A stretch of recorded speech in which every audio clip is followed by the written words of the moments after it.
जति पनि महिमा हुनेछ परमात्मा हजुरको पवित्र आत्माद्वारा हुनेछ पिता। शुभारम्भको प्रार्थनाबाट विसर्जनको प्रार्थनासम्म जे हुनेछ पिताजी हजुरको पवित्र आत्माद्वारा हुनेछ।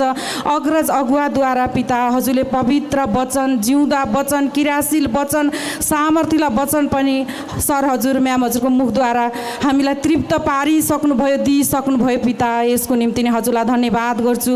यसो मसीमा पिता हजुरका सन्तानहरू जति पनि रोगमा, दुःखमा, कष्टमा, दलिद्रमा, अशान्तिमा आउनुभएको थियो भने पिता आजको दिनबाट हजुरले सबैलाई सुख, शान्ति, आनन्द, समृद्धि, निरोगी जीवन, स्वस्थ जीवन, धनी जीवन दिइसक्नुभयो पिता। यसको निम्ति नै हजुरलाई अनगिन्ती धन्यवाद गर्छु पिता। मसीह येशूमा हजुरको महिमा राज्य जस्तो स्वर्गमा छ पिताजी त्यस्तै यस धरतीमा पृथ्वीको ओल्लो छेउदेखि पल्लो छेउसम्म हजुरको महिमा, हजुरकै प्रशंसा, हजुरकै जय जयकार भइसक्यो पिता। यसको निम्ति नै हजुरलाई अनगिन्ती धन्यवाद गर्छु। येशू मसीहमा परमात्मा पिता हजुरका सन्तानहरू जति पनि गलत बाटो, गलत मार्गमा, गलत कार्यमा हुनुहुन्थ्यो भने नि पिता आजको दिनबाट सही बाटो, सही मार्ग, सत्य बाटोमा चल्न सक्ने मन, बुद्धि, आत्मा हजुरले येशू मसीहमा दिइसक्नुभयो पिता।